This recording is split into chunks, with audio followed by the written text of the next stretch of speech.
Once again, we're all welcome to today's event. Special mention to our managing partner, Mr. Asante.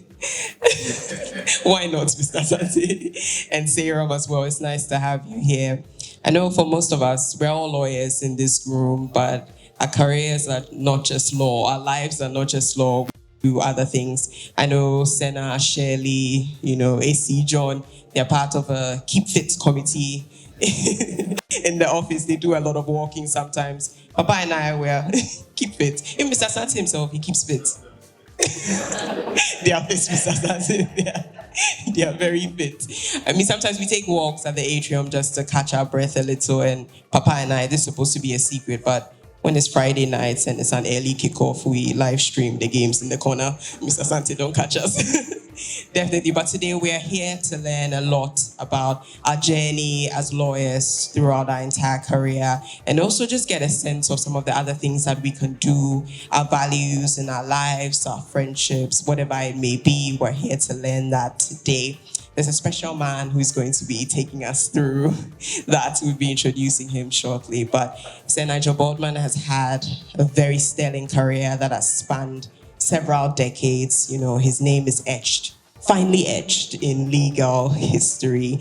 We're here today to discover all that has helped him be sustainably successful, not just as a lawyer, but as a human being and also as a leader. As Paul of Tarsus in the Bible said, I have fought a good fight, I have finished the race, I have kept the faith. And indeed, Sir Nigel Boardman has fought a good fight in the law, and he's here today to tell us how he's consistently kept the fire in his belly. We'll start off with, his life and education. He was born, raised, and educated in the UK. And as most of us already know by now, he started and ended his career, his 49-year career at Slaughter and May. It's a magic circle firm in the UK. He joined the firm in 1973, made partner in 1982, and then retired as partner in 2019. But he stayed on as a consultant until sometime in 2022. He has been focused on corporate law, mergers and acquisitions, something that John knows a lot about. That's my senior in the second row.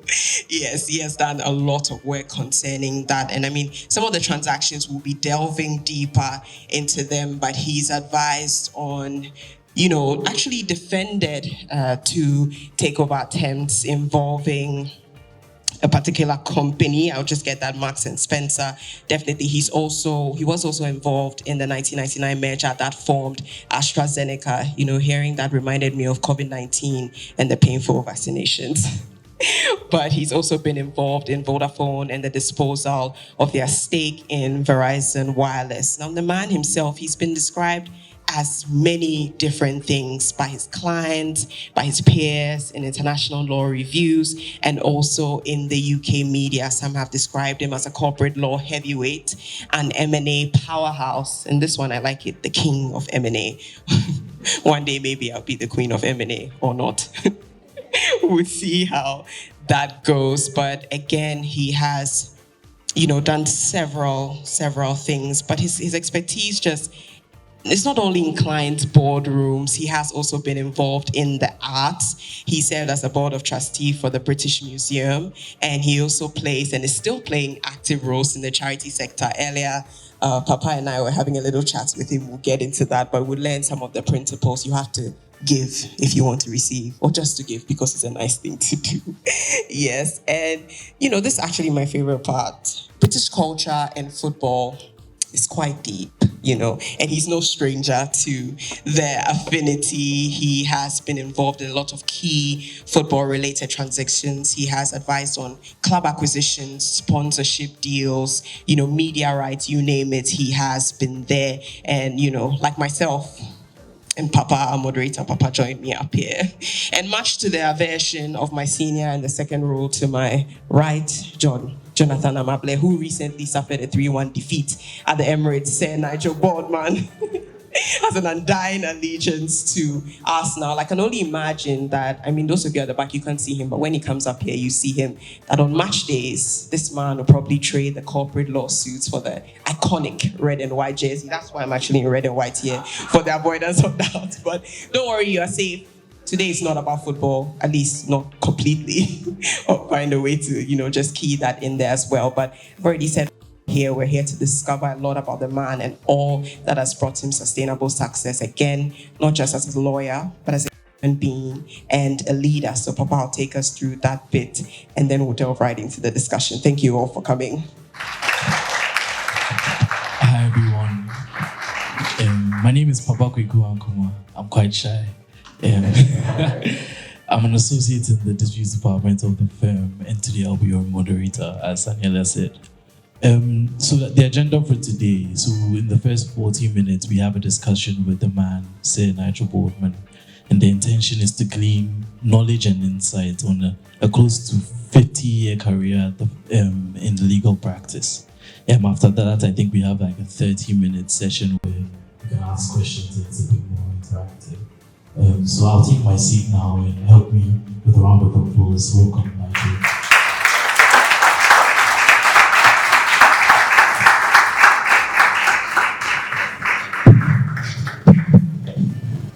Thank you. I was expecting to see a fire here if we're having a fireside chat, but I assume the heat is going to come from you instead. I hope not. These are all very harmless questions, hopefully. Personally, I'm an Arsenal fan, and I think everybody knows that. So that's where we'll start. So I understand that you had some involvement with the club and you were its lawyer for a period. One of the things I think I want to know about is your experience with transactions in relation to transfers. So transfers of major players in and out of the team. Could you just share a few thoughts on that and how that was for you? So we started acting for Arsenal when they decided to build a new stadium, and they decided they needed a law firm which could help them with the financing and the corporate restructuring. And when this was underway, they then said to us, look, our football transfers are quite tricky, and we've got some difficult bank covenants. We want you to do the football transfers as well as the banking work and as well as the stadium financing and other aspects, so that you can make sure we don't breach our covenants through our football transfers. And I said, well, look, it's a great idea, but we don't know anything about football transfers. And they said, it's not difficult, we'll teach you. So I started doing the football transfers, and in a way, they're not that difficult. There is an agreement with the player, there's an agreement with the selling club, and there's an agreement with the agent. So there are the three agreements. The one with the selling club is fairly straightforward, although you can have add-ons, and that makes it a bit more difficult. And some of those add-ons, you have to be careful how they're structured so they don't create conflicts of interest. But the one with the agent always proves to be the most difficult. Agents are the most difficult part of football. They're necessary, but they're difficult. The one with the player is a standard contract, and it follows the Professional Football Association agrees it with the players' union, and the only bit you can change is a little bit of an appendix, which, for example, can leave the players with the right to choose their own boots. You notice that they can choose their own boots, so that's their bit of extra sponsorship. And then you come to the human factors when you deal with it, and those are much more difficult. And the way in which players operate and are treated. I was talking earlier about this. Those of you who remember the short career of Baptiste, the Beast from Brazil, who played for Arsenal for a few seasons, when he turned up, the first time he knew he was being transferred, he thought he'd come to see the stadium because Brazil was due to play a friendly there. The first time he knew he was being transferred is when I put his player contract in front of him. And he in his rather poor English, but rather better than my Portuguese, said, "What is this document?" I said, "It's your contract to sign for Arsenal." And he said, "Why am I signing with Arsenal?" And no one had told him he was being transferred. And then you have a player like Eduardo, the poor guy who broke his leg, who, for example, was brought over from Brazil to Eastern Europe and then sold to Arsenal, and the agent had got him to sign an agreement which gave the agent 10% of his earnings for life. So these sort of issues make it more difficult. And then when you come to transfer day, it's the difficulty with the transfer market is until someone moves, no one moves. And it's a bit like corporate deals. You know, people always ask me, why does a corporate deal always get done at 4 a.m? Why can't you do it during the day? And the thing is, you've got a negotiating position, and you don't move your negotiating position until you've got to. And you only do that at the last minute. So you always end up with these things being done at the last minute, because otherwise you're giving up too much territory, as it were. You can continue negotiating until the last minute, and in some cases, the last minute. So they get done late at night, and you get a rush of them. And I remember doing one set of transfers where those of you who are Arsenal fans will remember Pascal Sigon, the tall centre-back. And apparently the club had agreed to sell him to Lyon, but no one told us. And so at the last moment, someone said, what's happening about Sigon's transfer? And we said, don't know anything about it. And it was Sigon, actually, who rang up and said, what's happening about my transfer? We said, don't know. So we checked, and we were supposed to transfer him. So we managed to fit him in at the last moment and get him transferred. So these are quite stressful events for the individuals. It creates a lot of tension in the changing rooms in the lead up to the closing of transfer, particularly the January transfer window when they're playing, and they don't know whether they're going to be shipped out, whether they're going to be replaced, whether someone's going to come in to compete for their position. So it makes it a difficult time for the players, and it's a difficult time for the lawyers because it all backs up. And effectively, what we did, the Arsenal transfer team were told you couldn't take holidays in the last few days of the transfer window. Don't put any other meetings in your diary. We'll just assume that we're going to be busy on Arsenal transfers. We'll zoom right into your legal career. I think a lot of different people have different reasons for being lawyers. Why was yours? What was your reason to become a lawyer? Why were you attracted to the profession? To be honest, it was a bit of a default. My father was a lawyer, and I don't like blood, so I wasn't going to become a doctor. Maths was not my favourite subject, so I didn't want to become an accountant.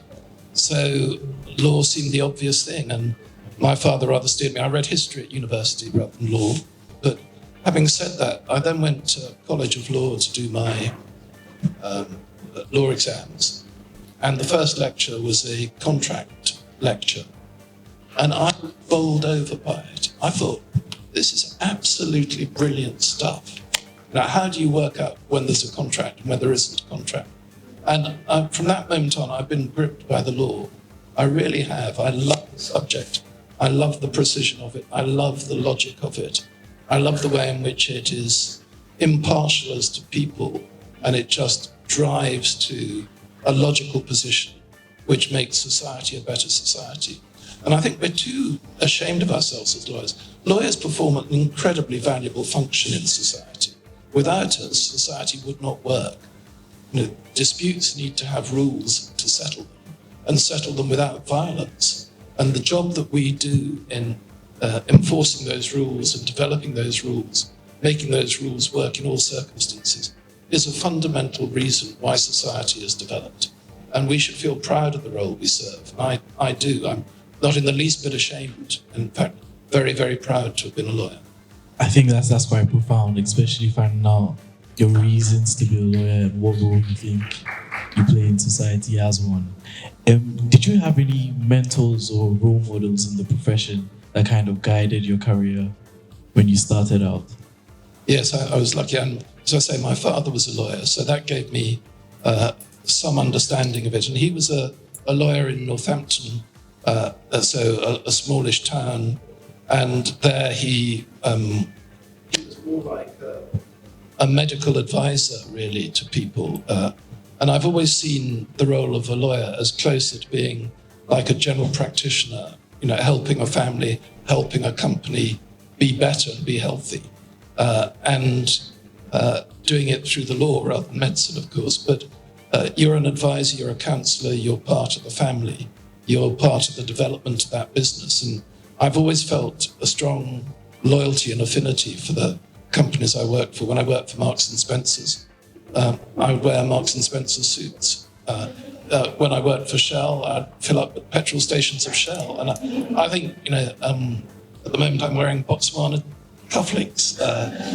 I think identifying with them, if you don't think well of your client is unlikely to think well of you.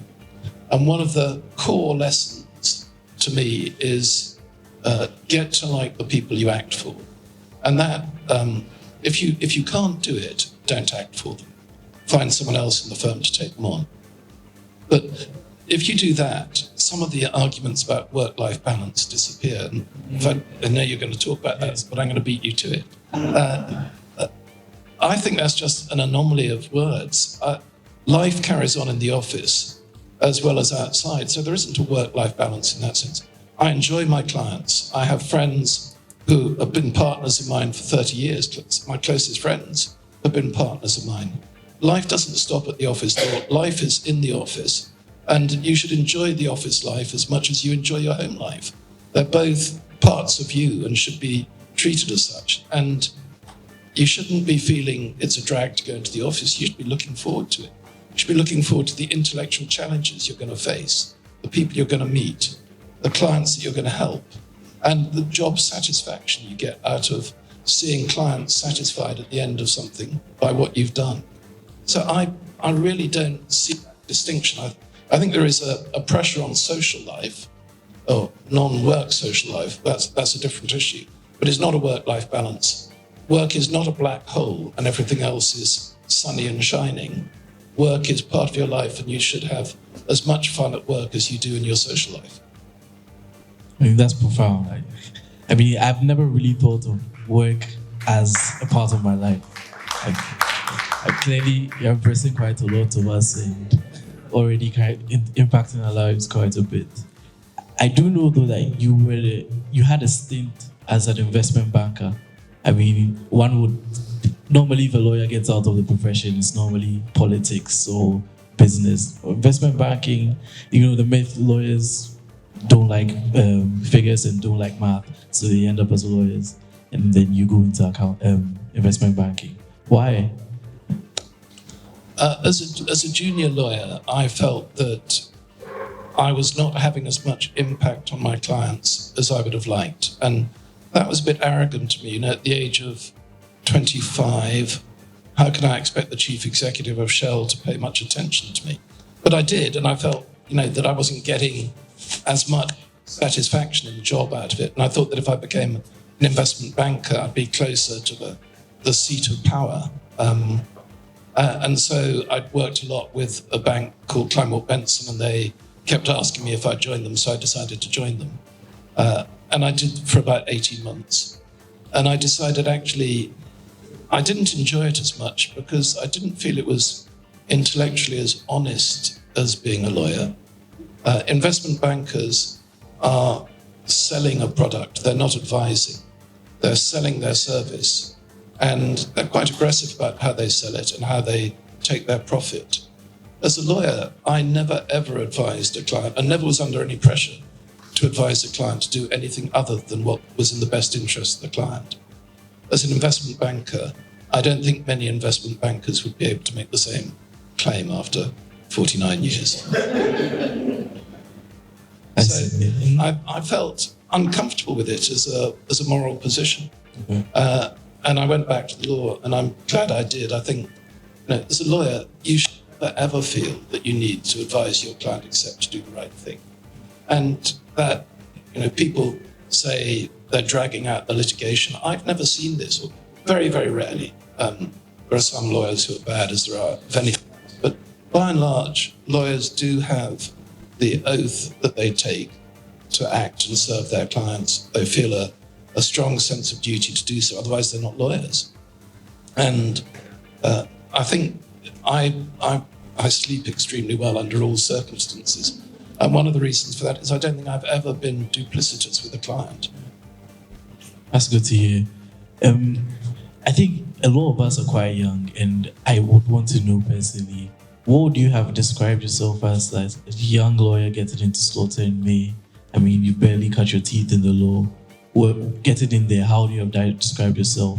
And what were your goals? Did you have like these set achievements? I want to make partner in 10 years. I want to make this amount of money. I want to have this amount of impact. What were your goals getting in? When I started at Slaughter May, I think I was really unaware of a career. I was very naive about my career. And I was lucky you asked earlier about role models. And when I moved to the corporate department, I worked for two partners, one of whom was an extremely good technical lawyer, and the other of whom was an extremely good client-facing lawyer. And I saw them both, and I saw how the fact that they weren't good at both limited both of them. And I decided that if I was going to make a career as a lawyer, I wanted to be the best lawyer in my field in the world. That, I decided, was my ambition, and I set out to do that. And I set out to do that by hard work. And, I wasn't a scholar at school. I didn't have, and I was okay, but I wasn't top of the class at all. I didn't get into Oxford and Cambridge. I went to a middling university, Bristol University. So I arrived on the back of my father's recommendation rather than on any of my own merits. So I didn't stand out at all, and I decided that I wasn't going to put up with that. So I decided I would work to be the best lawyer in the world, and just clear, straightforward, simple ambition. I think in terms of best lawyer in the world, you're probably up there. I mean, that's what everybody says, so it must be true. If you say it enough, people believe it. What would you say were your strengths coming into the profession when you started out? How did you identify them? And how did you leverage them for your career growth? I think having a clear idea of what I wanted to do to be the best lawyer in the world really helped, because if you're going to do that, there are a whole lot of things you've got to do. One is work hard. And I said to myself, really, what are the skills you need to be a lawyer? You need to be good at the law. And I think so many people forget this and get carried away by pizzazz and marketing. But technically, you need to be the best lawyer in the room. If you're not the best lawyer in the room, you're not going to be the best lawyer in the world. So technical excellence is absolutely fundamental. And without it, you're not going to serve your clients very well. And over years and years, you will come unstuck. Over a 40-year career, you'll make mistakes, you'll be negligent, you'll get things wrong, unless you really are on top of the law. And staying on top of the law throughout your career.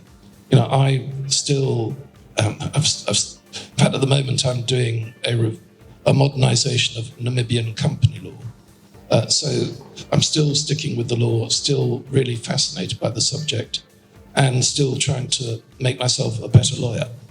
I read articles, so I would set aside time in my briefcase. I'd always have Law Quarterly Review, Modern Law Review, other legal journals, and I'd read them and make sure that I was on top of the law more than anyone else. Second, I think you've got to be able to write well. Lawyers are about writing, it's about drafting, but it's not just about drafting, it's also communicating with clients.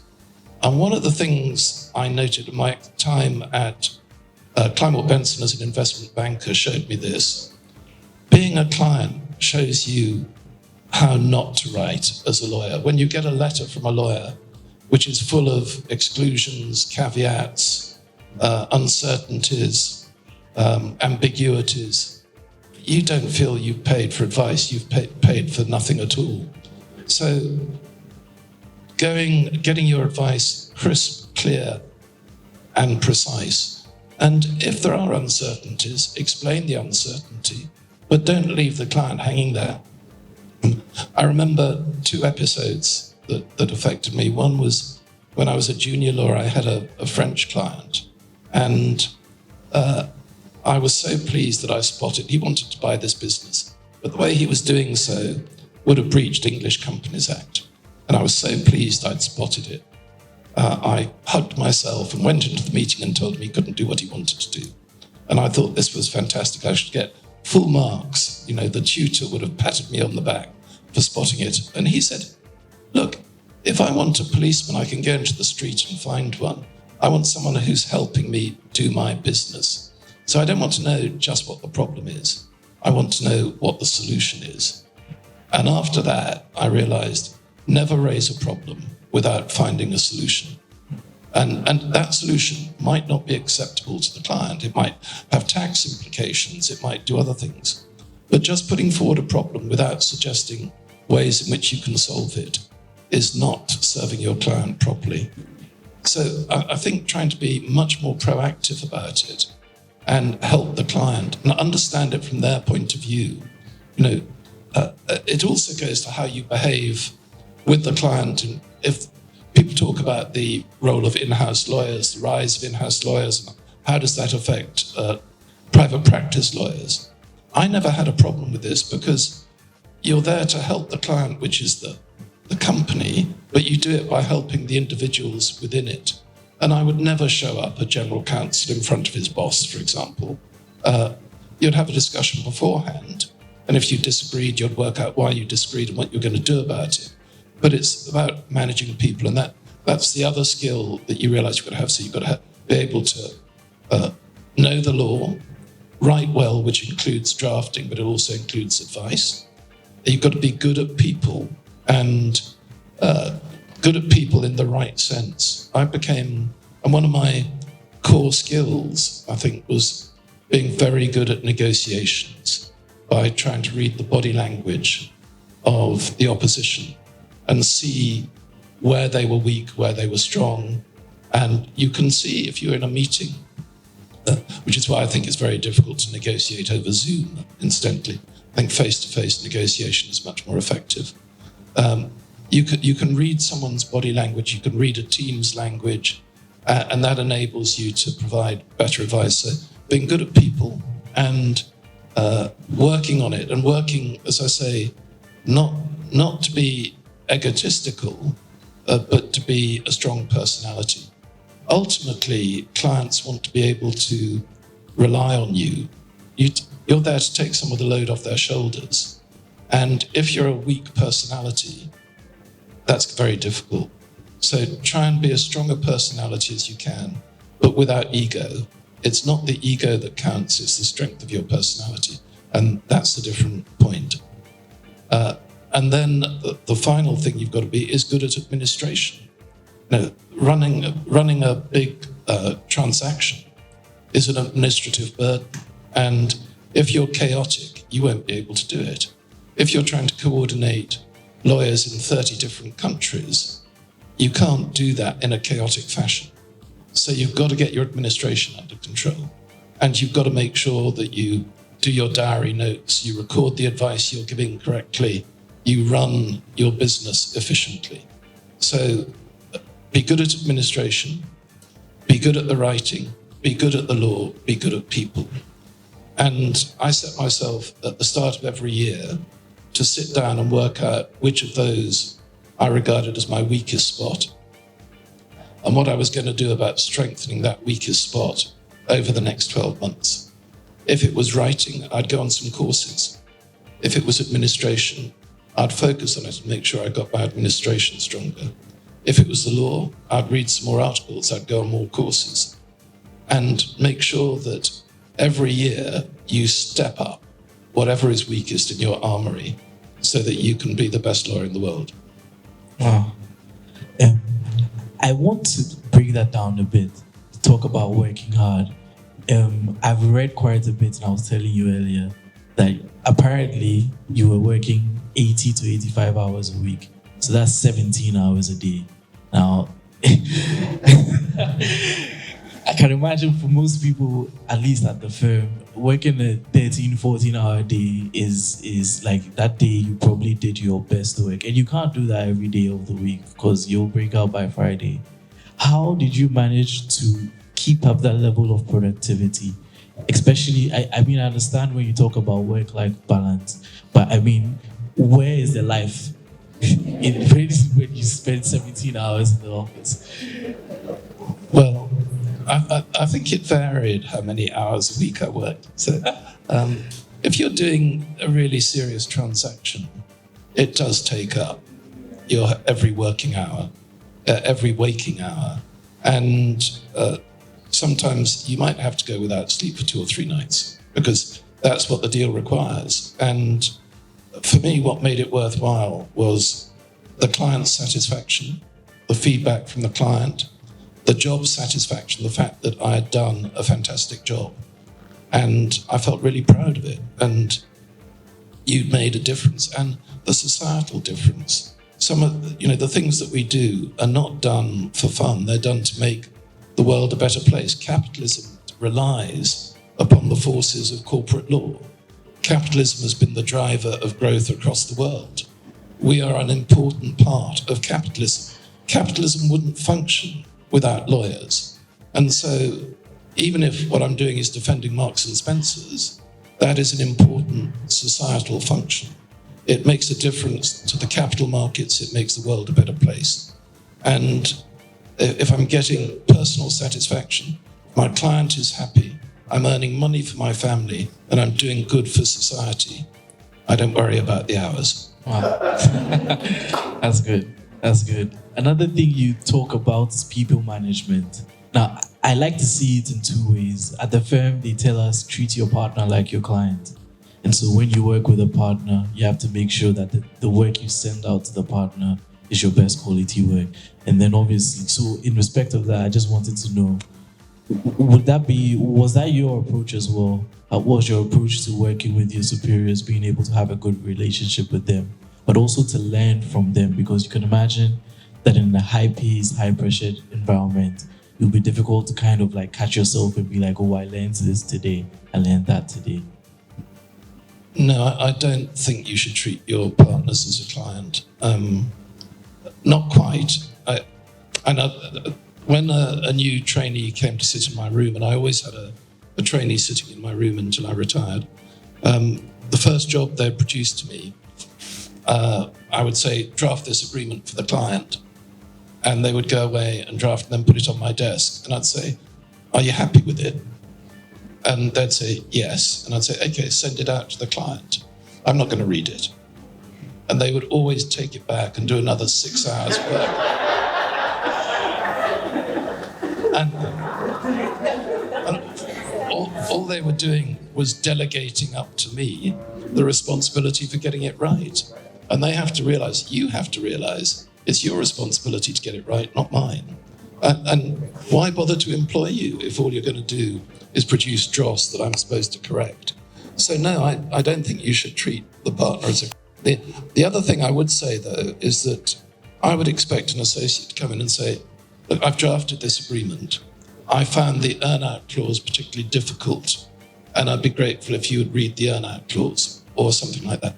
In other words, I think, unlike a client, they're entitled to feedback and help, but they should direct you to the right bits where you're not sure whether you've got it right. Or they should come in when they're drafting it and saying, look, there's a problem here. I think that we might be breaching the rules on unlawful financial assistance. Can I talk it through with you?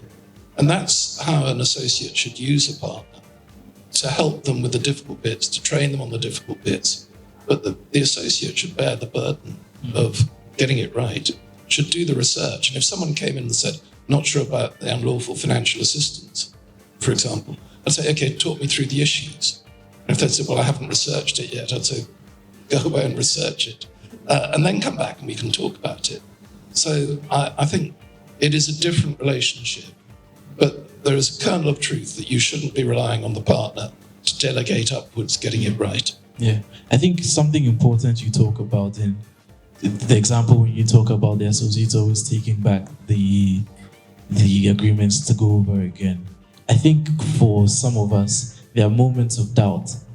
Did you have that periods where you doubted your competence, and how did you deal with that? Yes, I think everyone, when you start out, it's amazing how ignorant you are, but you don't necessarily know it. There is a sign at Davos, at the World Economic Forum, which says, "I'm never so certain about anything except when I take the first step." Because at that stage, you don't realize how darn difficult it is as you take the subsequent steps.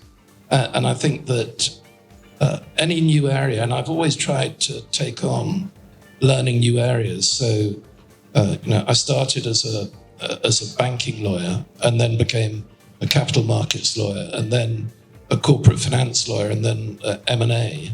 And then in later times, I learned sports law with Arsenal, but also other sports, Formula One, rugby.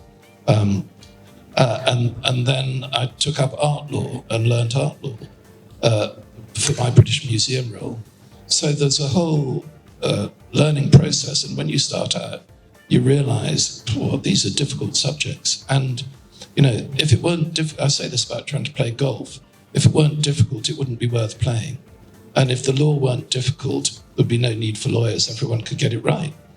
And our skill is doing our best on that. But it is difficult. And, people do make mistakes. And the thing about working in a strong firm such as you've got is there are people around you can speak to. Yeah. And the best way of helping yourself when you're feeling uncertain, go and talk to people. I had a golden rule that whenever I was doing something that I thought I didn't really want to talk to my partners about, I knew that I should go and talk to my partners about it. Okay. Wow.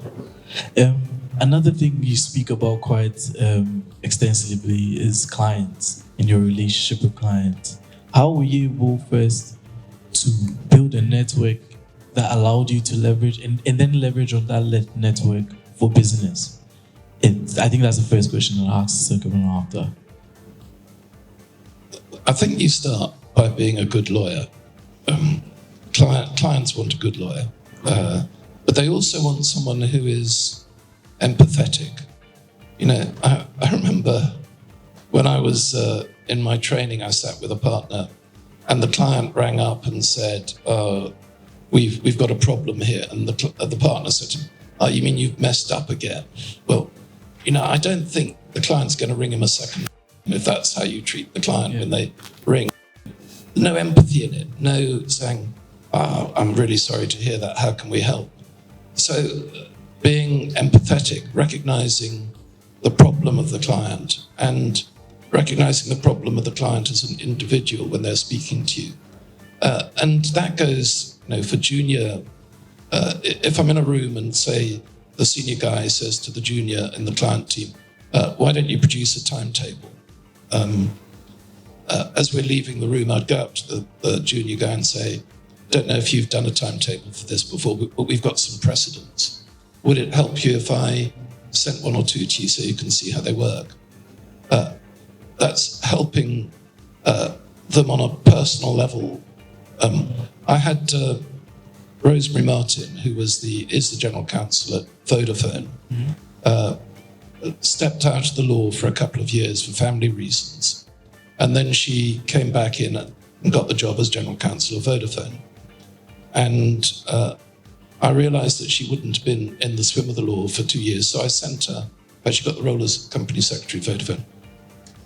I sent her a pack of papers which says, since you stopped being in the law, these are the major changes which have happened, which affect being a company secretary. And she then appointed Slaughter and May to act for Vodafone, and we took over from Linklaters and did the Verizon transaction.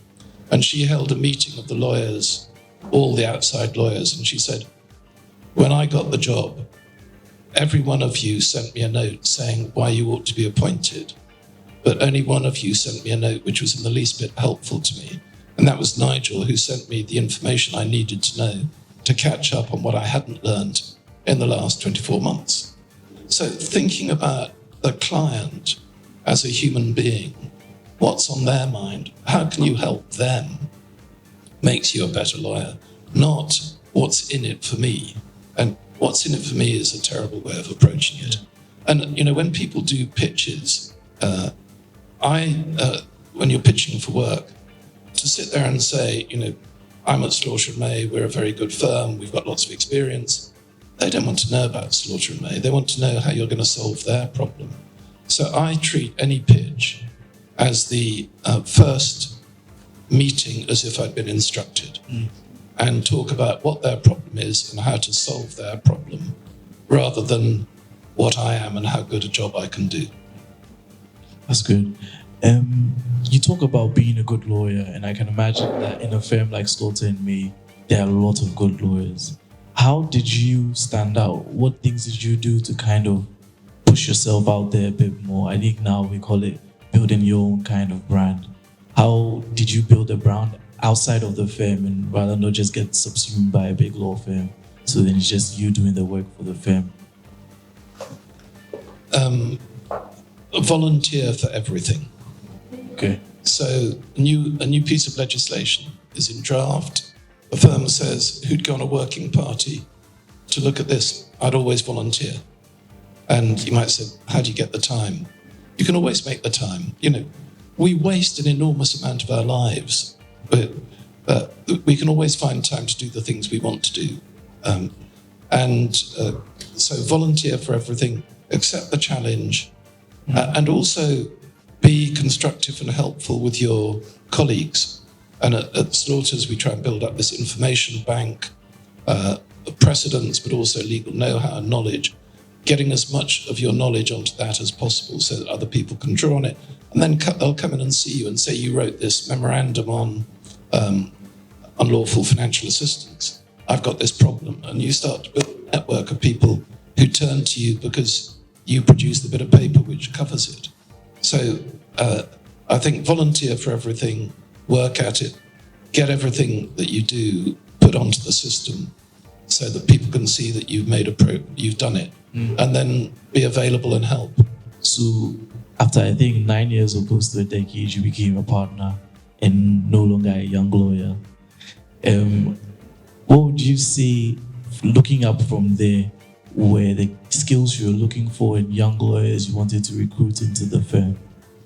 And how did you nurture those talents to help them kind of like bloom? And the basic triangle of characteristics that I would look for in a young lawyer is 1, a willingness to work hard. These are not in order, they're equal. 2, intellectual ability to do the job. And 3, a strong enough personality to be able to cope with being put under pressure. Because you do get put under pressure as a corporate lawyer. I don't know, it's before most of your time, but Robert Maxwell was a villain of the city. And I had to go up against him in a set of meetings, which was really difficult. And I have to stand up and not let him do the things that he wanted to do. And so you don't need to be a large personality in the sense of flamboyant, but you need to be strong enough to be able to say no to things that are wrong. So those are the 3 things that I look for: strength of personality, willingness to work hard, intellectual ability. Okay. Speaking more, so this part of the conversation is going to go a bit more into your transactions and how you work in respect of those things. I'm not a transactional lawyer, I must admit, sadly, or maybe not sadly. So in preparing for this, I spoke to a number of the transactional lawyers in the firm, and one thing I kind of learned from them is everybody has an approach to a transaction. So the client comes with a problem and you're supposed to find a solution. What was your approach to trying to structure that solution for the client? I don't think it's limited to transaction lawyers, even in litigation as well. You face problems and you've got to overcome them. So problem solving is one of the nicest parts of being a lawyer. And I had a structured way of approaching solving a problem. The first, and you need to understand the problem, and then you need to see if there is a simple solution within the structure that enables you to find a way around it. For example, on a share and purchase agreement, if the seller is refusing to give any warranties, can you take out warranty insurance so that you get the protection that they don't? And this is where I think you start to add value by finding solutions to problems. So level 1 is know the law. Level 2 is what I call business solutions. Level 3 is where those are personally creative business solutions. And then level 4 is being a close business advisor. Level 5 is being a close personal advisor. Wow. That's the pyramid to go up. And I think that's true whatever area you're in, whether you're a litigator, a lawyer, a tax advisor. And so coming back to problem solving, start by seeing if you can solve the problem without changing the structure. Then if you can't do that, look at whether you can change the structure in a way which is not particularly damaging. So for example, if you can't give warranties on the sale and purchase agreement, how about doing an asset purchase instead? So where you don't take over the liabilities in the company, you just take over the assets. That might solve it. And then if that doesn't work, you've got to find an even bigger solution. You have to step back and say, what is the client trying to achieve? And can we do it through another route? So then you're putting everything on the table. So start with small changes, medium changes, big changes, and try and find a solution in the smaller ring that you can, which works. And I think being open about it and having a round table discussion with colleagues and the client about the problem. And I've often found that I haven't necessarily come up with a solution, but I've come up with a key which enables the solution to be found. Or someone else has come up with a key and I've been able to turn it into a solution. So I think working collegiately is the best way of solving problems. And again, that's unfortunately much better done face-to-face than it is through Zoom or anything else. Yeah, that's good. Another thing that came up in my conversations with the transactional lawyers, which I believe then will apply to all of us, is them saying that there was a watershed moment for them. There's always this one transaction you remember that made you certain that this is what I want to do. Did you have that? And can you tell us a bit more about that? When I first qualified, I was sent up to, I was still a trainee, in 1973, I think it was, sent up to a bank in Manchester which had gone bust. And the Bank of England had launched a rescue and a Dutch bank had been made to buy it. And we were sent up to do a legal audit of it. And it was very, very complicated. But what it highlighted to me was just how disastrously this bank had been managed and how little they'd thought about the consequences of what they were doing and how damaging that was. You know, people lost their homes as a result of that bank going bust. Businesses closed down and were thrown out of work because the bank had got itself into financial difficulties. And I thought, what we do is socially important. We do make the world a better place. And that's an important role. And I think that was in some ways a seminal moment that made me wake up to the responsibilities of being a corporate lawyer. I believe one of the things you worked on, which is widely published and reported about, is the recapitalization of the banks in the UK during the 2008 global crisis. What role did you play in that? Because I mean, in Ghana, for example, recently we've had, there's been some form of an SPV set up that kind of had to capitalize some banks which were struggling and things like that.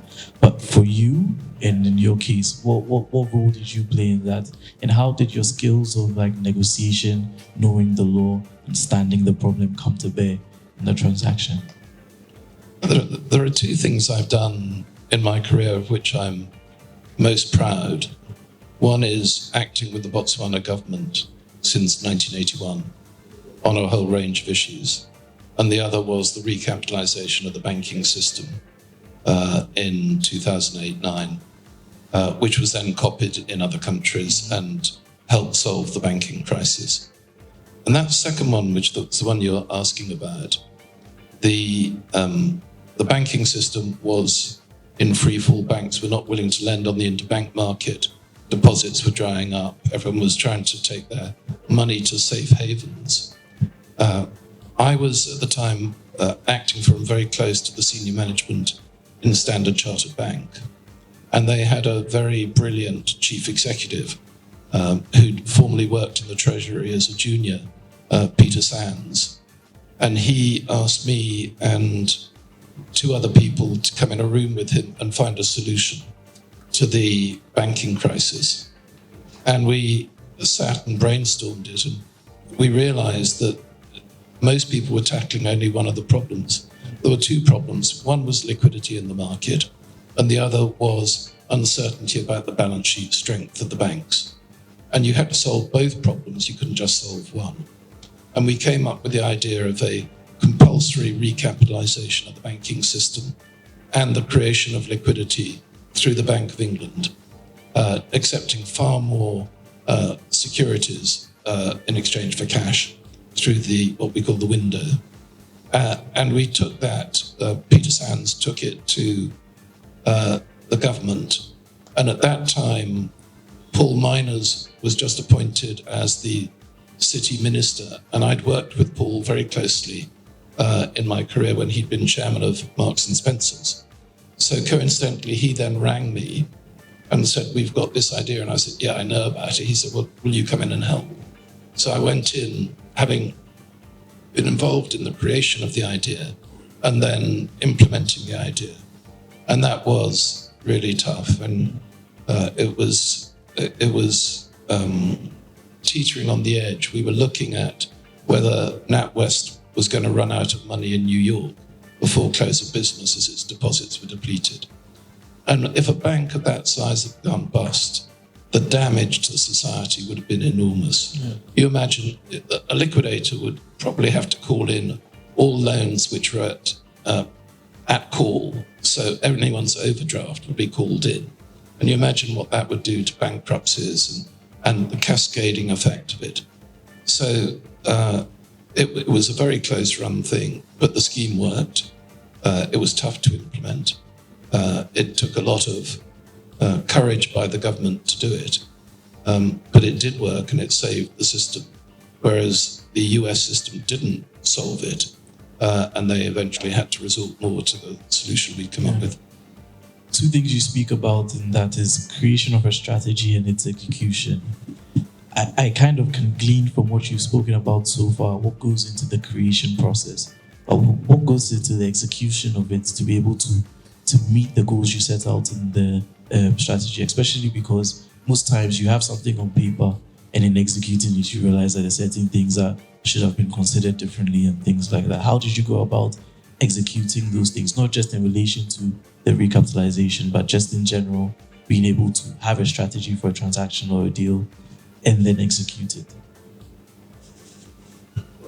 In relation to the execution crisis, yes. Yeah. We called in each of the bank chairman and chief executives one by one and told them that they were teetering on the edge of bankruptcy and this was the solution. And they said, do we have a choice? And to most of them, we said no. And it was very interesting, actually. It was the chairman of some banks said, look, one bank said, look, I realise the chief executive's got to go, but I think that it's important I stay to provide stability.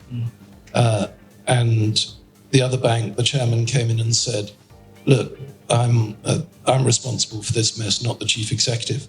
I will resign, but please leave the chief executive in place. In fact, we got rid of both chairs and both chief executives, but I thought one of them came out of it with honour and the other didn't. I think just in piggybacking off of that, so that experience, I mean, you must have been in the prime of your career at that point. Did you learn anything, take on anything about yourself that then influenced how you practiced in the final years of your career? Well, that impacted. Yeah, so how your involvement in that transaction, the lessons you learned in that transaction as well, kind of how you how you use those lessons to improve on yourself. And that was tough because so many people disagreed with what we were doing and we had no time. So it was, I had really strong arguments with some of the ministers, with people at the Bank of England, with people at the Financial Conduct Authority. But I didn't see that there was an alternative. They didn't have an alternative. And ultimately, the government supported that view and it worked. So I think what I took from that was a great deal of personal confidence. I don't think I was short of confidence before, but it went up. I have a few more questions and then we'll pull it up for everybody else. Looking back at your career, do you think there's anything you would have done differently? Do you think there's anything, if you had the chance to do, you wouldn't have done at all or you repeat? So basically, you've spoken about your achievements, you've spoken about the two proudest moments. So looking back on the span of close to 50 years, is there anything you would have done differently? Is there anything you wish you would have done that you didn't get the chance to in the legal profession? I think as a young lawyer, I was too aggressive. I think that was not necessary. If I won an argument with a lawyer on the other side, I wouldn't just stop with winning the argument. I'd grind his face into the dirt. And I don't think that was constructive and it was painful for the other lawyer. So I think that would be the biggest thing I'd take from it. And there are a number of lawyers who do well by charm. And I think that I could have done a bit better on the charm front than I did. So I think that would be the biggest single point I'd make. The other thing that I did learn, but it took me some time to learn, and I was talking to you about this earlier, is I think it's important not to regard work, even if you're working hard, you still need to put in the effort and time for your social life and your family. And the top tip for me was, the journey home is to be regarded as the journey to the most important meeting of the day. And it's not a time when you switch off and think, am I going to have a gin and tonic or a beer? It's when you think, what did my partner say to me this morning? What were they doing today? What are the questions I should ask them? What are the children up to? What's happened to me today, which would be fun to talk about with them? And prepare for it as if you were going to the most important meeting of the day, which in many ways it is. And be upbeat and cheerful. And downstairs we were saying, what if you're feeling exhausted? And I said, well, you wouldn't be feeling exhausted if you were going to go and meet the chief executive of Shell Ghana, would you? You'd be up there ready for it. And your partner is more important to you than the chief executive of Shell Ghana. So make the effort. It's all about getting the right mindset and saying, this is going to be fun. I'm going home to have fun. I'm not just going home to eat and go to sleep. And I think the last question before we throw it to everyone, and you did speak about it downstairs, so I told you I was going to ask, what advice do you have for lawyers, young lawyers in Africa? You've worked quite extensively in Africa as well. You spoke about your 9 pillars, and I thought that was quite profound, and I think you should share it with everyone. Africa's got a fantastic future. It's the place to be. Over the next 30 to 50 years, there'll be more growth in African law firms than in law firms in any other part of the world. In other words, many parts of the world are over-lawyered. Australia, US, UK. Africa is under-lawyered. And I think you'll see that you have the best prospects for prosperity and growth and impact on society. And the way to do it is to focus on making yourself the best lawyer you can be. That is the best way that you can give back to society. It's the best way you can make things better for everyone, including yourself. Thank you very much, Nigel.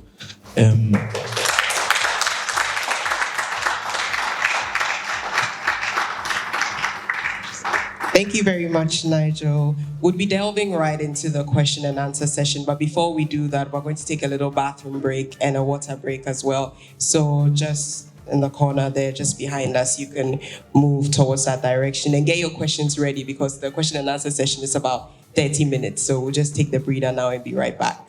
So the question is whether, so in exploring the different areas of law, was there any hesitation? That's the first question. And the second is, how do you know you're good at this area of law so that then you want to kind of build a career out of that? It's a very good question about what kind of law you want to study and what kind of lawyer you want to be. And I think there are differences which can reflect your personality and your strengths. So you need the strengths I spoke about. You need to be strong personality, intellectually capable, good administration, good at writing. But the importance of those does vary depending on the area you choose. So I would take tax, for example. Tax is complicated and probably needs more of the intellect and, with apologies to tax people in the room, less of a personality than corporate law does. With litigation, I think that administrative skills are really important, being able to keep everything, masses of documentation in the right place, right order, becomes a critical part. The others are still important, but I think it is possible to work out from how you see your strengths, which area of the law is most likely to suit you. It is also true that I think that there are certain areas which are more attractive than they might be subsequently. And I know that at Slaughter and May, people thought that employment law would be particularly interesting because quite a lot of the cases in employment law are quite interesting cases. But there isn't a great deal of money in employment law. So you have to think about whether that's what you want to do with your life or not. And a lot of people liked competition law because they thought it would involve use of foreign languages, and when they spoke French, they thought they'd be suited to it. I think that's a miscalculation. Competition law is more a form of litigation than anything else, and it needs the same sort of skill set as litigation. So I think there are some false indicators, but if you think about that set of skills you've got, how do you weigh up on those set of skills? For example, if you want to be a banking lawyer, banking is really about documentation. So if you're not good at drafting, if you're not willing to draft agreements, then banking is probably not for you. So I think if you just think about those skills and how they fit with your skill set, you can work out what area would most suit you. Yeah, but I think a follow-up, just my personal question. How do you able to identify the skill set you need or the skills that you have that you need? Sometimes you can identify and know your skills. But how do you know that this is my strength or this is my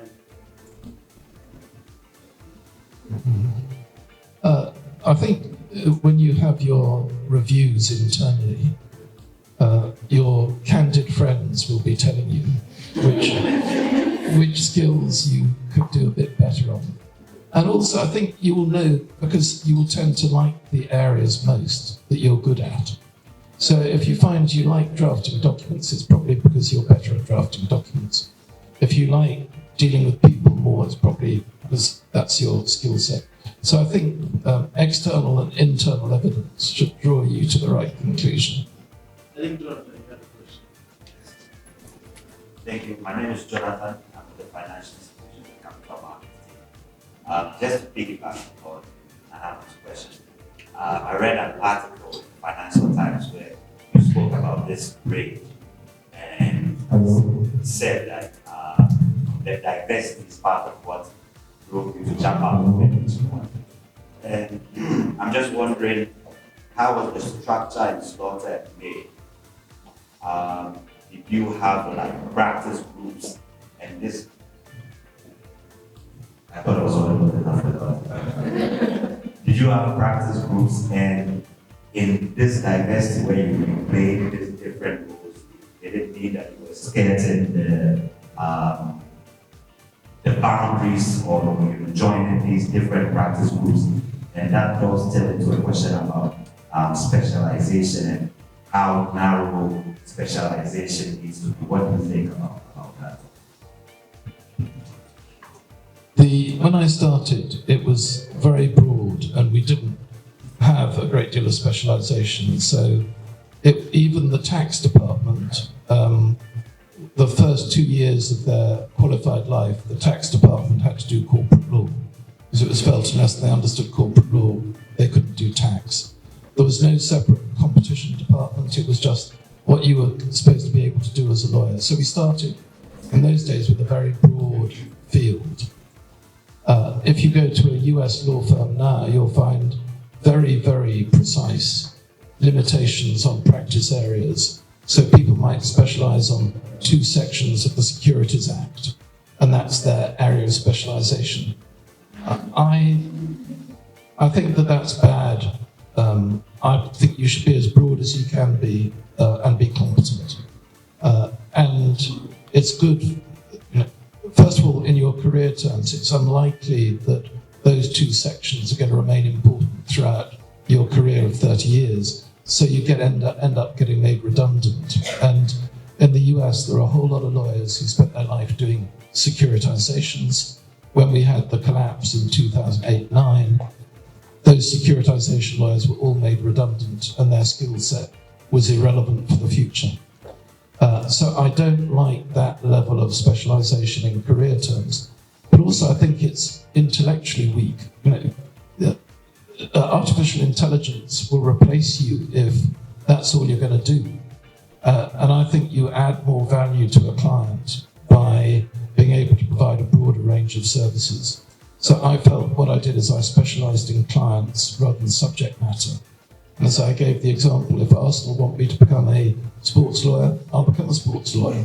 If someone wants to do for the first time, say, DeepMind asked me to do a code of ethics for artificial intelligence, I'll do a code of ethics for artificial intelligence.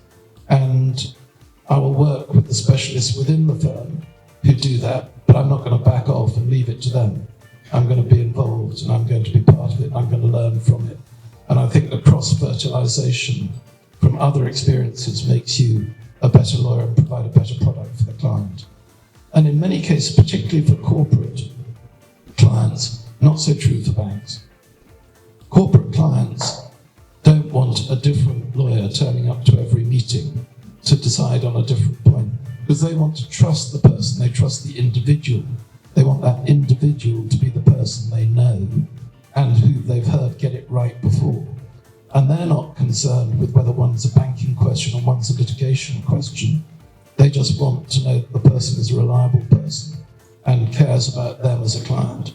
So I don't like over-specialization. I recognize that some specialization is necessary. I wouldn't now give much competition law advice, but I would expect to second guess my competition lawyers and make sure that I felt they were heading in the right direction. But I do think the modern tendency is over-specialization because it makes it easier for the individual. You don't have to learn anything new. You can just roll it off, but it's bad for you and it's bad for the firm and it's bad for the client. Thank you very much. I think we have another question now. We don't know you, so you have to. My name is Pappa. I'm a farmer. My questions are in 2 categories. The first category relates to specialization or real estate. So in relation to specialization, let's say we identify those processes and we decide that this is the niche area that we want to specialize in. How do you go about ensuring that the area you're choosing is still going to be relevant in the next 15, 20 years of the career? And how do you go about creating that niche for yourself, especially if you work in a law firm that doesn't have a practice group focused on that area? So you don't really Ghanaian firms have partly focused on entity or artificial intelligence and blockchain. So how do you go about that? The second category of my question relates to how do you advise young lawyers to deal with mental health, especially related to people starting in the law firm or legal profession. Sometimes as a young lawyer, you see your colleagues, they seem to be doing very well, they seem to have it all together.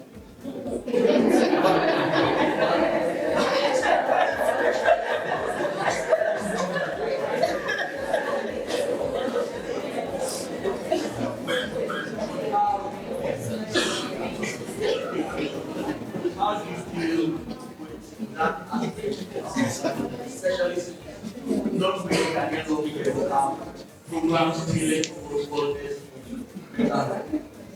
Thank you. Thank you very much. That's why I really question Let me start with the first part of it. I don't think you should assume that what you learn at law school is going to remain relevant for the rest of your career. You have to, as I say, keep learning and keep pushing yourself and learning new things. And yeah, some areas will disappear. We used to have people who specialized in exchange control, and that was abolished. We had people who specialized in stamp duty, and that was changed dramatically and became much less relevant. Those people need to have developed a range of other skills and have kept learning. And if they do and they're good lawyers, they can pick up another area. If they've allowed themselves to think that that is all they need to know for their career and they've stopped learning, they'll find it very difficult when it changes. So constant renewal of your intellectual base is a crucial part. And it should be part of what every lawyer does. But I think for long-term survival, it's essential. You know, those the securitization lawyers in the US should have developed other skills and should have been able to use those skills to move into other areas. I'm sorry, I forget The second question was on mental health. Syndrome for young lawyers. So what do you advise young lawyers to kind of protect their mental health and not be succumbed by the person syndrome of them and not people are doing better than people are doing something? Yeah. I don't think you should worry that other people are doing things better than you. But one of the good things about a partnership structure compared with a business is there isn't a limit on the number of new partners in the way that there is a limit on the number of chief executives in a business. So a law firm should be much less competitive internally than a business. It's not a pyramid. It does narrow at the top, but it doesn't narrow to a point. It narrows only to the point of ability. I've said at Slaughters, for example, if we had 7 great tax lawyers coming through, if we make them all partners, they'll all earn money because they're great. So what's the problem with that? So I don't think it's the same as in a business where, you know, if you're not quite as good as the next guy, he gets the managerial role, you don't. It's a much more flexible structure. I think that's important because that means you can be much more collegiate and help each other. Because if you're collegiate and help each other, all of you can get through to the top and you can be the best law firm. If you are competitive and try and push other people down, then you're not a suitable material for partnership.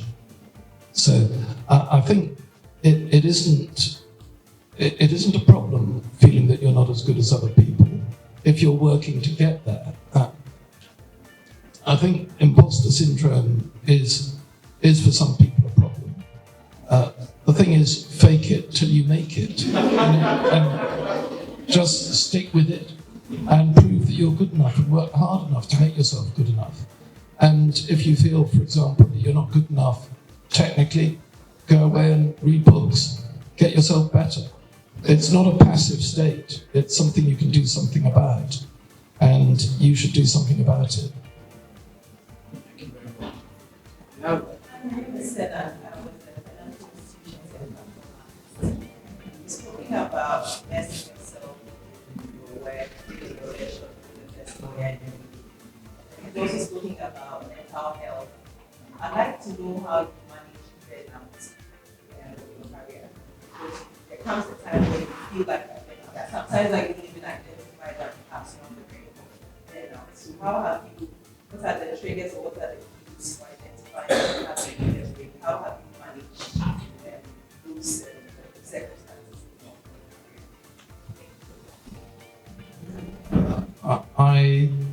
And I've been lucky or unlucky in that I found mental health issues have not been an issue for me, so I'm not very good at talking about it. I don't have an experience which I can really draw on to help on this. And when I think about that, and I think, well, why haven't I had that? I think partly that's because the times when I felt stress are when I've had too much work to be able to get through, or when I think I or one of the team have made a mistake. Those are the two times that put me under most stress. And the thing that I found about those stress moments, it may be true of all stress moments, is talk to people about it. Don't bottle it up yourself. You've got colleagues, you've got a partner, and you should share those points of stress, go and see them, say you're finding it stressful, what should you do about it, and get help.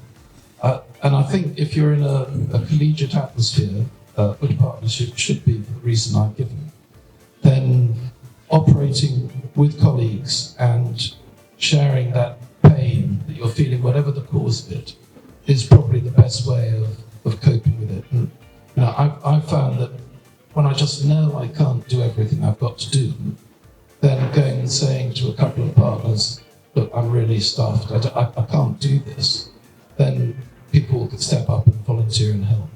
And I think the same if you're feeling that you made a mistake or that you can't cope with a particular client or whatever it is, then speak to people. It's not a sin, it's not a weakness, it's just a set of circumstances you need to share. I think just before I take another question, just piggybacking off of that. I mean, everybody has periods where they make mistakes, feel like they fail.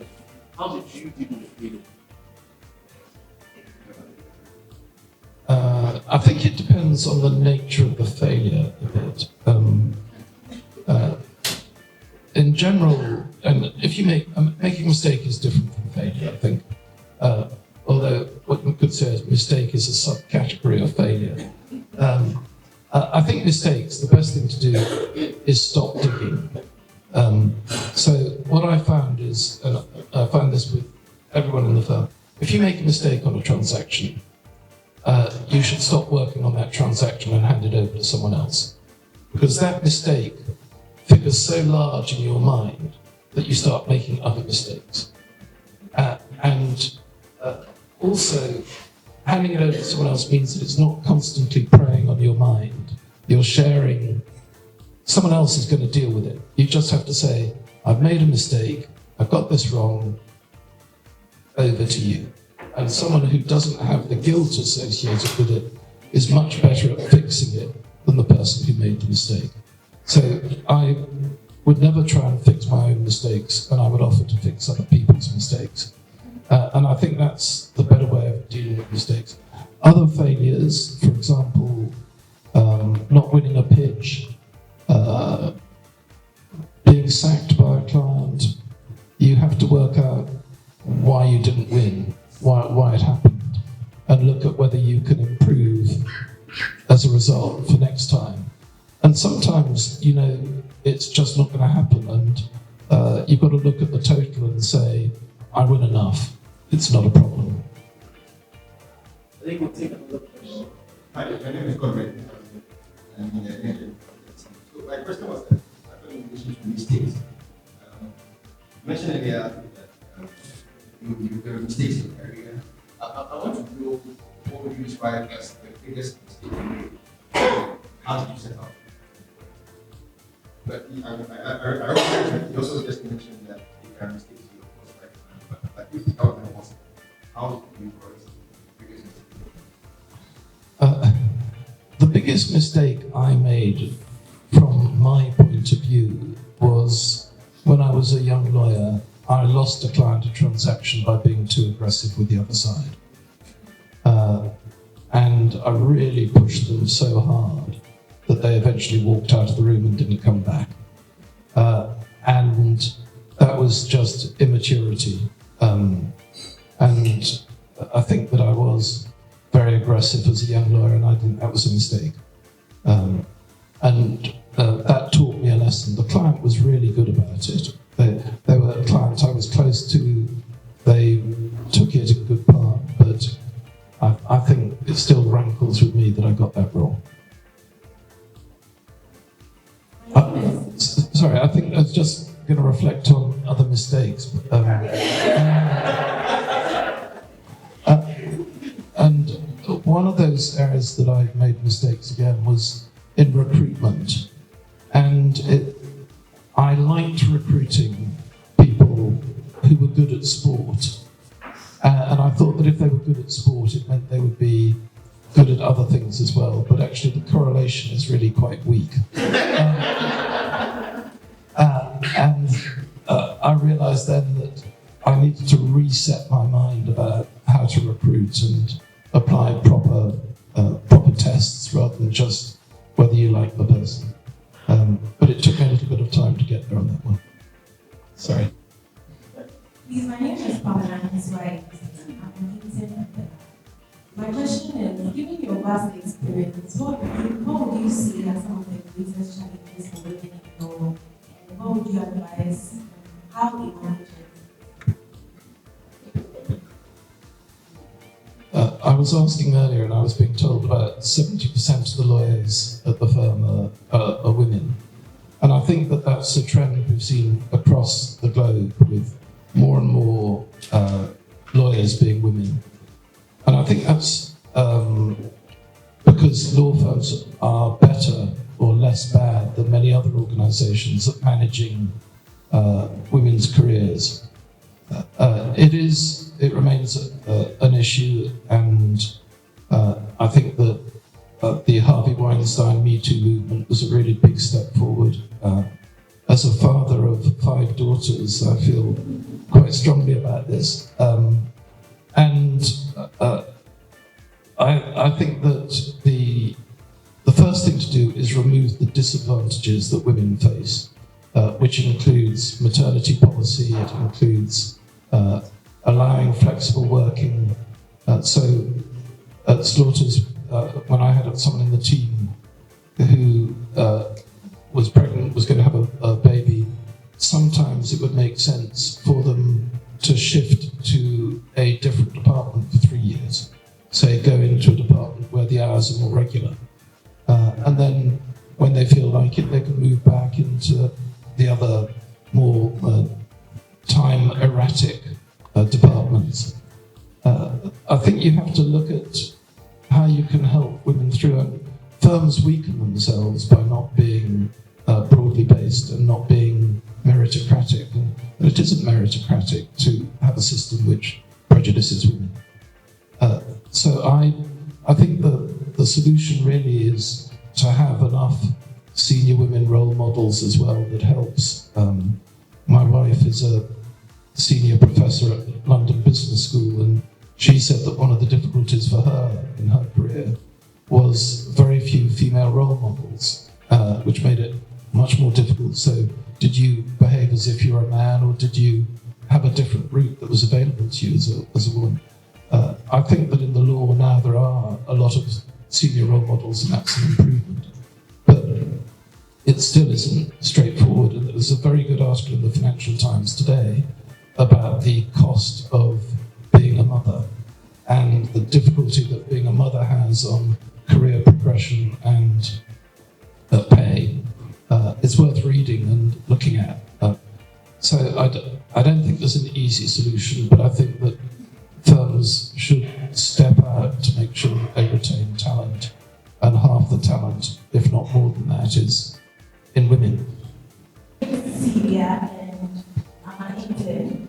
So I just wanted to ask you, you've been in the legal sphere for a long while. What are some of the changes and trends that you think have been significant? And how have you dealt with them? And secondly, how do you keep yourself current, especially with all the evolving laws, regulations, AI, all these things? How do you make sure that you know exactly what to do? When I became a lawyer, there was no law against insider dealing in the UK. As I said yesterday, you could get exchange control consent to pay bribes, but law firms were not allowed to advertise. So quite a different cultural and social setup. When I, as a young partner, did my first interview of a woman candidate, for example, the senior partner said to me, "Oh, I think we should have her. She's just the kind of woman I'd like my son to bring back as a wife," which showed the kind of attitude at the time towards recruiting women. I think those social changes have happened, and that's been significant and for the better. And I think most of the changes have been for the better. On technology, just before I started, the photocopier machine was introduced. Before that, if you wanted to send out a document to 12 people, the senior secretary came in and took dictation. And then she went out and dictated it to 2 junior secretaries. And she and the 2 junior secretaries then typed with carbon paper 4 copies of each of the document.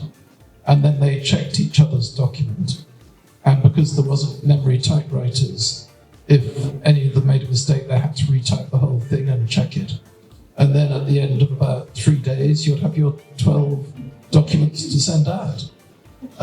So there's been transformation over time, and I think artificial intelligence is going to make further changes. The thing about artificial intelligence, and this is an area my wife specialises in, she says, don't think of jobs. Artificial intelligence doesn't affect jobs. What it affects is tasks within jobs.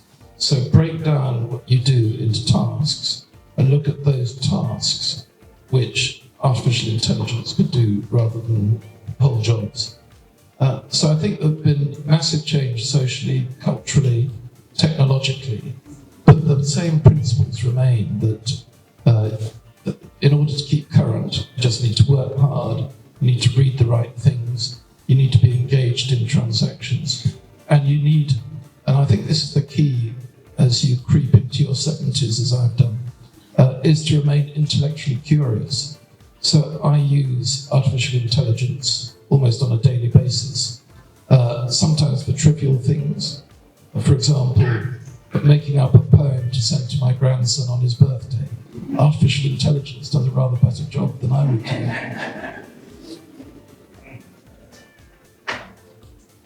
Hi, my name is Aniela. I work with Bentsi-Enchill, the IDP. My question has to do with in-house general counsel. I'm general counsel at Bentsi-Enchill. I get a lot of advice from people saying that to be general counsel, you have to work in the law firm because you get more experience working in the law firm, you feel better than lawyer firms. I want to know what your thoughts are on that because I've never worked in the law firm. I've worked in-house almost 5 years. And that's my first question. My second question is, you spoke about having a collegiate system, and then having other lawyers to rely on. Working in-house, a lot of people come to you with anything really, and expect that because you're a lawyer, you give them the correct answer and it will just go with it and do exactly that. What advice do you have, especially when you're not too sure about what the correct response is? When I started, in-house law was very small. I think it's now in the UK over 25% of the profession in-house. And I think the difference in skill sets and so on has virtually disappeared. In-house, you get a team at Shell, for example, which is larger than Slaughter and May. A lot of the big companies have very large in-house teams, and they operate really as a law firm inside. You know the client well, you know how it's structured, how it works. And I think I say there are only about 7 reasons why you should use an outside law firm. And I could run through those if you wanted. But so in-house has some advantage. It's certainly come up now in Australia. The senior general counsel are paid more than the top private practice lawyers. In the States, they're paid about the same. In the UK, they're a bit behind the top firms, but the gap has completely closed. I think the issue about being in-house is that you are a generalist for the people who come to you unless you're in a big team. And I think the way to deal with that is not to say, and you're more likely to get the answer right than they are, but I think I'd say to them, how important is it that you get the right answer? Because I can give you a probability of 60-65% that my answer is right. If you're going to bet the company on it, I'd rather go and ask a specialist. But if it's just a casual inquiry and 65% is good enough for you, here's the answer. But I think being honest about the areas where you're not a specialist and just making clear to them what it is that you can help them with, I wouldn't back off, but I'd just put the caveat around it. My name is So you have indicated that one of your mistakes was being too aggressive on the other side, so it was weaker. My question is, how do you develop your negotiation skills? Is it by reading? You said if we're mature enough, that's why we do this. But how do you gain maturity in negotiation?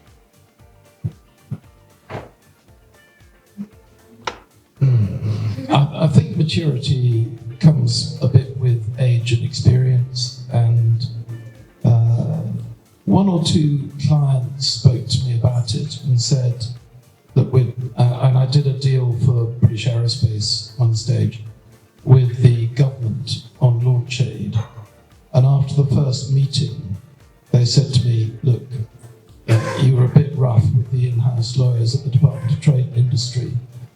We have to work with them over a long period of time. Could you calm it down a bit? So a few hints like that, I think, helped steer me towards it. And then I found also that actually it was more effective not to be quite as aggressive. And you can stick with your points. You can be tough. You can make it still win your arguments.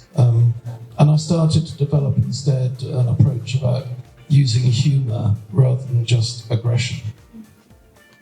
One of my favourite stories on that was we were having a late meeting. Linklaters were on the other side, and I was acting for GEC, and he was acting for CB Gorman. And the clients, they asked for something, and we went out of the room and came back in and said, no, this is it, take it or leave it, we're not changing. So they went out of the room and they came back in and said, it's a very bitter pill you're asking us to swallow. And I said, we're not necessarily requiring you to take it orally.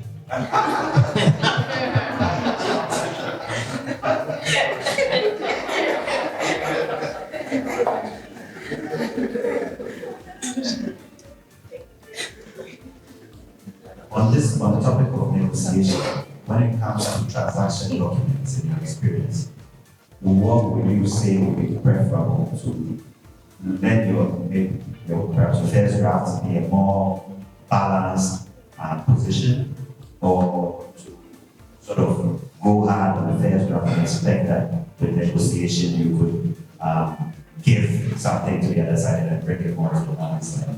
And then the second one is, in your experience, what would you say is the importance of formal education, upscaling your skills as a lawyer, and professional excellence? So, as you mentioned, you didn't really like math and all of that, but you ended up in practice, you were doing mergers and acquisitions transactions, you were doing corporate banking. Did you think it was necessary to go and do a master's, do an accounting course, or personal reading helped? On the first one, I don't think there's a straightforward answer as to where you should come out with the first draft. The ideal position is to be as far in your client's favour as you can without it upsetting the other side to a level which damages the discussion. And one of the things I think you should always do with the draft is be in line with what has been agreed. So you can push what's been agreed, but you shouldn't slip in things which go beyond that, because I think that's dishonest. Sometimes clients say, look, we want to start as close to the middle. And I'd say to them, look, if you're in a very strong negotiating position and people don't have much choice but to accept, that's fine, you can do that. But where you start influences where you end up. And if you start too close to the middle, you might end up too far on the other side. So I think getting that balance right does vary depending on how the clients feel their position is, who's on the other side, what their reputation is. And I used to do work for Tottenham Hotspur, and Daniel Levy is a notoriously tough person to negotiate with. So when it came to fee discussions with him, I always put an extra 50% on, knowing that he was going to take that off. And he would feel good he'd knocked me down, and I'd feel good that I got what I wanted. So it was a happy arrangement.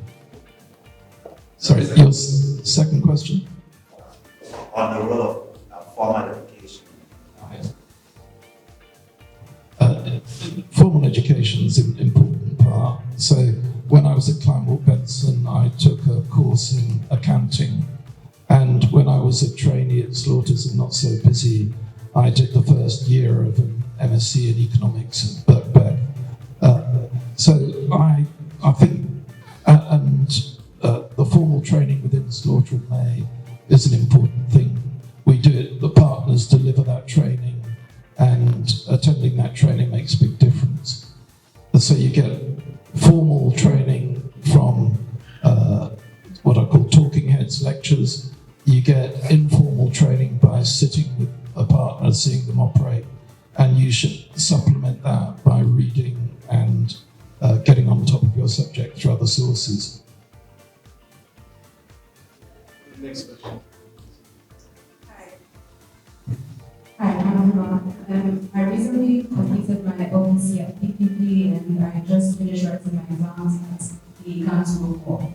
So, in the course of the discussion, it was said that you had started and ended your career at Allotey and May. So I just wanted to find out what it was about the firm, and maybe not specifically Allotey and May, but firms in general that keeps you there for that long. Sorry, you're asking me why I stayed at Slaughter and May? Yeah.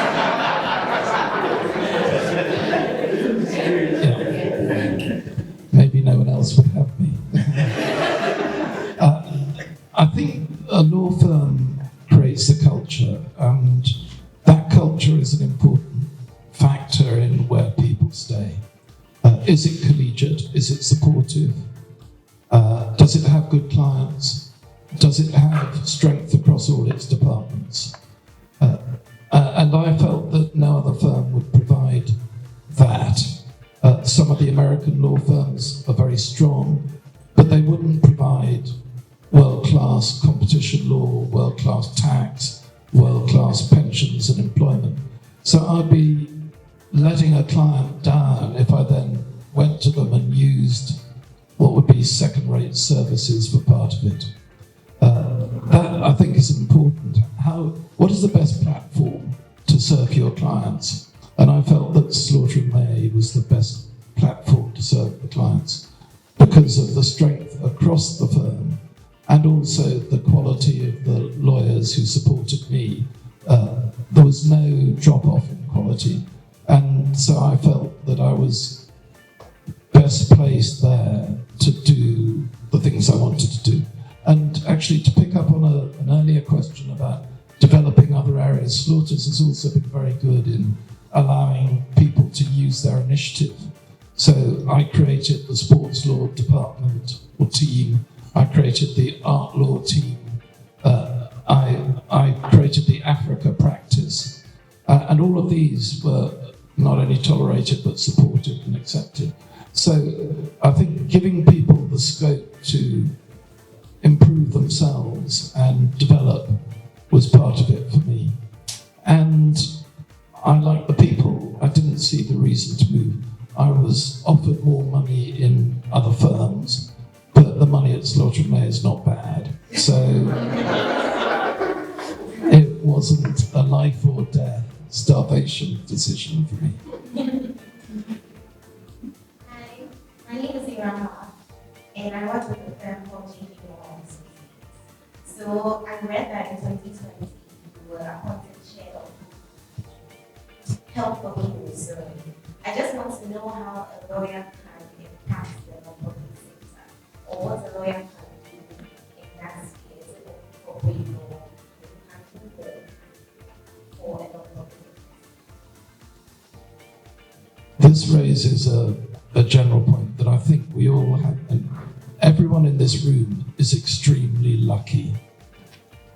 We've been educated, we've got reasonable health, we're able to come to meetings and offices. We have a duty to give back. Not everyone is as lucky as us. And that duty to give back is something that should fall on us from the very start of our careers and continue throughout our careers. So earlier I'd been a trustee of Save the Children, and Help for Heroes is something that I feel strongly about. My grandfather was injured in the First World War, didn't ever recover fully. My father was injured in the Second World War. My mother's family is the only family to have won 3 Victoria Crosses, which is the highest English award for bravery. So it resonated with me that Help for Heroes was doing something good. And when you say, what can we do for it? We learn a whole range of skills as lawyers. We learn how to run meetings. We learn how to analyse information. And when I joined Help for Heroes, we were losing £7 million a year. We had a split board and a really difficult atmosphere. And I asked 6 of the trustees to stand down. I got rid of 100 of the workforce. I closed our physical centres, and we're now at break-even and serving far more veterans than we were serving before. And that's because over the years you develop the skills to make decisions and look at the evidence. You learn how to look at accounts as part of being a corporate lawyer. And I think we should be using those skills for the benefit of society. Hello, I'm Grace Owusu. I'm an associate with the Nature Infrastructure.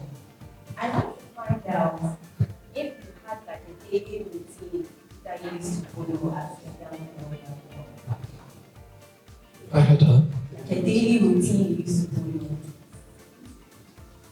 A little bit of a daily routine in that at the start of the day, I'd make a list of the things that I had to do during the day. And I would top that up as things come along. And I have a good memory, but things slip off. And also, there is a tendency to get confused between what is urgent and what is important. And I think having a list in which you make sure you put the important things and you don't go home until you finish those helps you manage the day.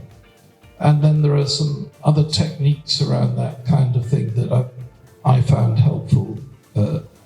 I would always have white space on the screen for my emails before I go home.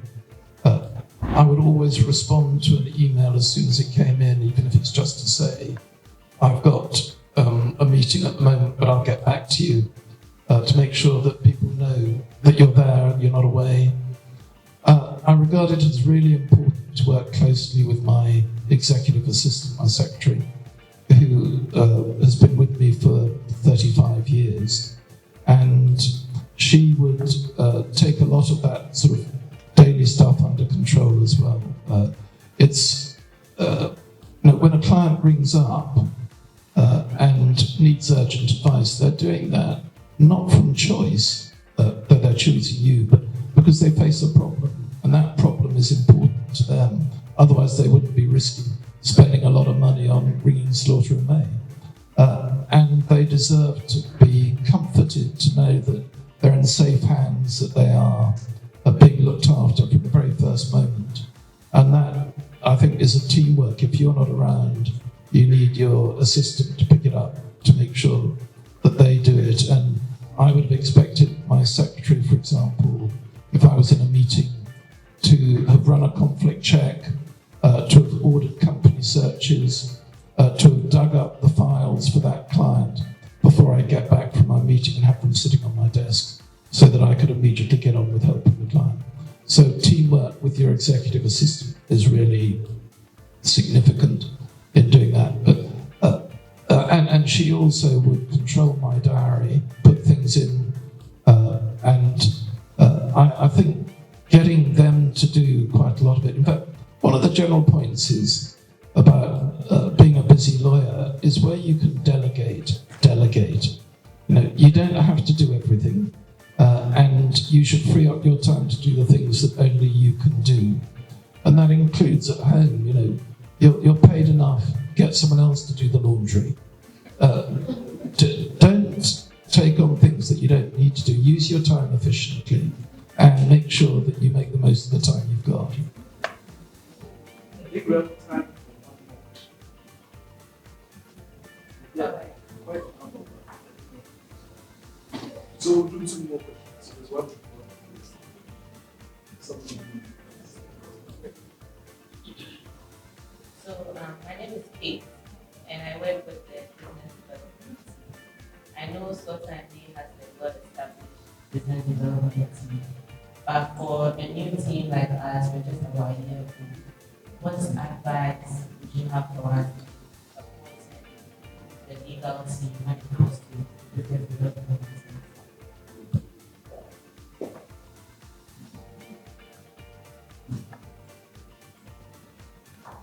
I pause because it's not something I think about a lot. The primary job of getting clients is the lawyers. They're the people who interface. Your job is to support them in doing that. So how can you support them? And I think there are a couple of ways that are important. One is having available the information that they can use. So if a question that I would get at Slaughter's is, what proportion of your new graduate recruitments come from Oxford and Cambridge? How many students are female? How many? And what is your ethnic diversity? Having those figures available makes my life easier. What are you doing about social environmental issues? Can you have a sheet which tells me that? What is your experience in yen bonds? Can you tell me that? It's providing the data quickly, effectively, and efficiently so that the partners have the information they need to respond to clients. It can also be, for example, setting up an initiative and saying, look, why don't we look at the 50 largest companies in Ghana and see which directors we know, and then see if we can build a program to get those directors we know to bring those clients to us where they don't. And you could discuss that. So you can have marketing initiatives to discuss with partners and then do the work to put it in place. I think you can do a number of other things, offering entertainment opportunities. You can coach junior lawyers on how to do marketing, what they should be thinking about when they do a pitch, how to do it. You can do shadow pitch experience for them, where they pitch to you to get their practice in. I think the range of things you can do should be focused on supporting the lawyers to be better at marketing rather than marketing yourself, because ultimately the client buys the legal service, it doesn't buy the business development service. You have 2 more questions.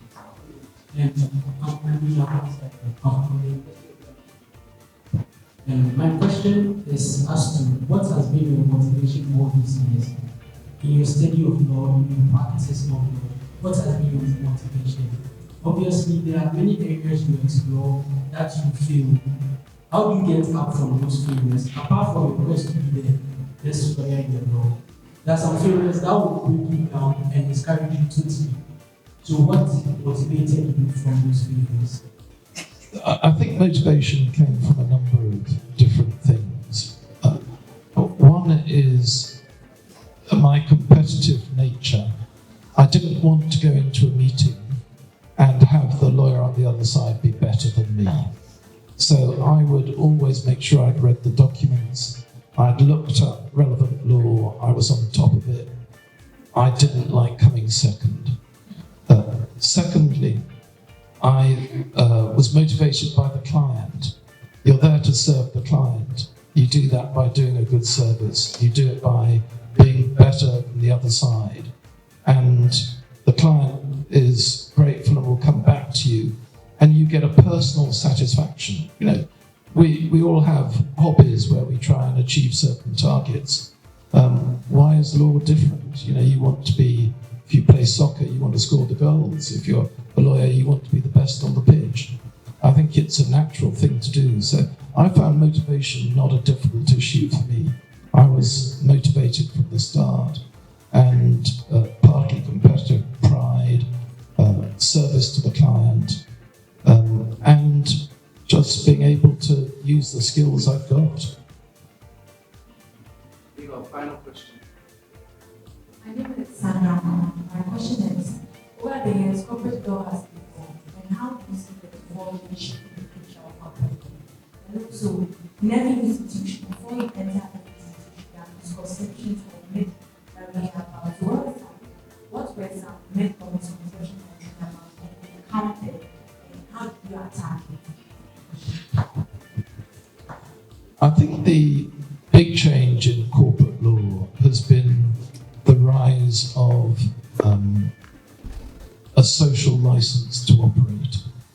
In other words, if you go back to the old cases on tax, they said you're free to arrange your affairs in whatever way you want within the law, and if that avoids tax, you can avoid tax.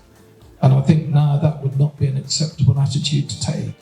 So the social license to operate has come in part through pressure on clients, but also I think having regard to interests other than purely the company making money.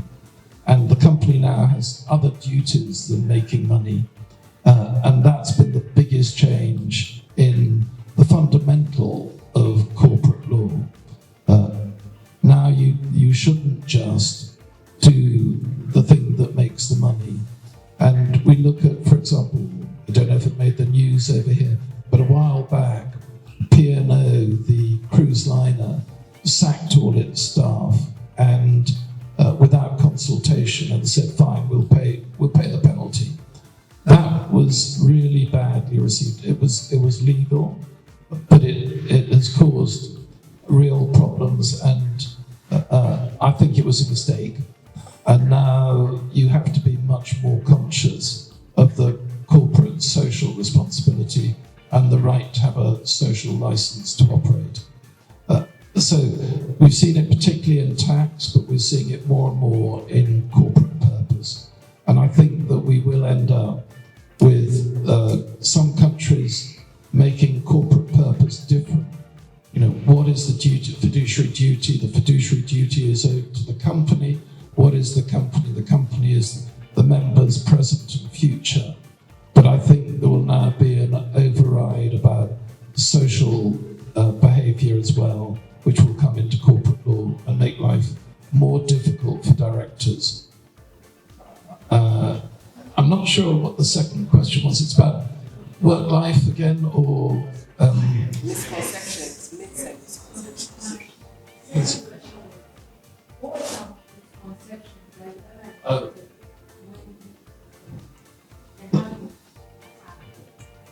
The main misconception is that lawyers are the don't do it department.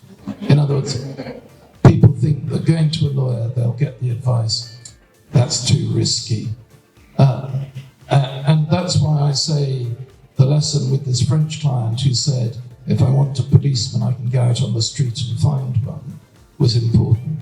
The way to address it is never put forward a problem without offering a solution or a discussion about a solution, so that you don't come over as someone who is negative. And I'll give you another example. People say, look, I don't want a long agreement here, I just want 4 pages. And I'll say, fine, these are the things that I would have put in the agreement. Which of them do you not want in the agreement? And I'll make it 4 pages. Your choice, but you've got to understand what you're doing. I had one occasion when I was doing a sale and purchase agreement. We had 70 pages of warranties, and the seller said, look, I'm not going to go through 70 pages of warranties. I'll give whatever warranty you want, but it's got to fit on 1 page. So I did 2 lines which just said, the seller has told the buyer everything relevant about the company which could impact the price. And he signed it. So we got everything we wanted, but only 2 lines. In other words, we shouldn't get hung up about us. It's about what the client wants and how we deliver what the client wants. And we should avoid getting into a debate and saying to the client, that's not a wise idea. If they understand the risks, they're entitled to do it. Another thing, someone says, look, the timetable is this, we need to announce on Thursday, can we do it? And I'll say, look, we can announce today if you don't want any due diligence. If you only want 2 days of due diligence, we can announce on Thursday. But what you're giving up by taking that decision are these things. Do you want to give them up? So don't impose our requirements from preconceived ideas. You get sophisticated clients, they're entitled to make decisions, provided they understand what those decisions entail. Support them in doing it and doing it to the best. Don't become a can't do it department. Thank you very much. I think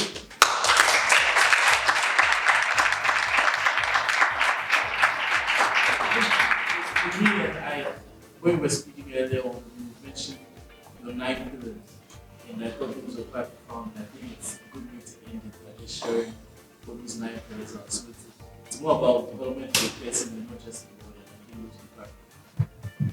This is a memory test for me. I set down when I left Slaughter of May the things that I thought I should focus on, but I think it's true throughout your life. So look after your health. And that means, for example, going to the dentist regularly. As you get older, have well-man, well-women checks. If I hadn't done that, I would be dead now. I had a well-man check which showed I got prostate cancer. And if it hadn't been picked up, it would have gone too far and I would be dead. So look after your health. Second, try and keep fit. Now, this is the one that I'm struggling with at the moment. But I think fitness and health overlap, but they're different. But it's good to keep fit. Third, look after your money. Fourth, I don't think I need to spend much time on look after your money. Fourth, family and friends. Work on your family and friends. There was a survey which showed that men in America at the end of the COVID, on average, had 0 friends. And we can get stuck with work into thinking we don't have time for friends. For men, it is more difficult, but we can do things which build our friend network, and I think it's worth doing. I forget what number I'm on now, but 5, do something intellectual. Keep your brain active, and that could be studying a foreign language, it could be reading the 100 best books of all time, whatever it is, do something active. 6, have a hobby. Do something, develop an interest in something. For me, it's African tribal art. I collect African tribal art, which I find a really interesting way of getting into the history of African peoples and understanding understanding the past of Africa through those objects. Seventh, give back. I mentioned this earlier. Always do something for society. Remember how lucky you are and how it's right that you should share that luck with other people who haven't had as much of it. Eighth, be on top of your administration. People sometimes let their own affairs get chaotic. They shouldn't do it. It really just damages your life. If you don't remember to renew your driving license, it's the start of a downward spiral, and then you get stopped by the police and so on. So keep on top of your administration. And as you get older, simplify that administration so that it's not too difficult as you get more senile. Ninth, have a bucket list.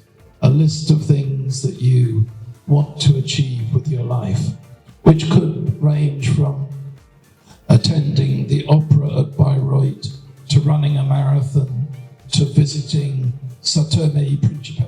Whatever it is, make a list and set out over life to achieve that bucket list. That's it. Thank you very much.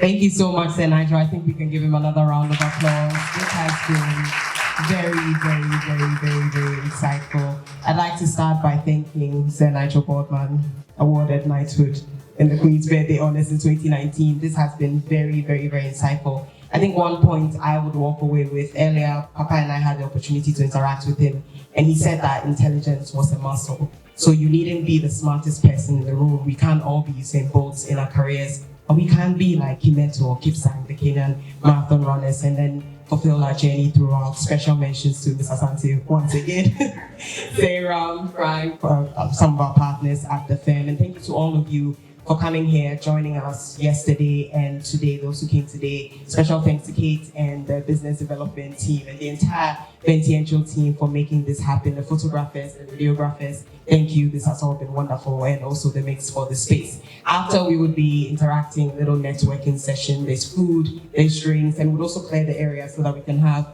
another photo session just here. So enjoy the rest of the day and the rest of the event. Thank you all so much for coming.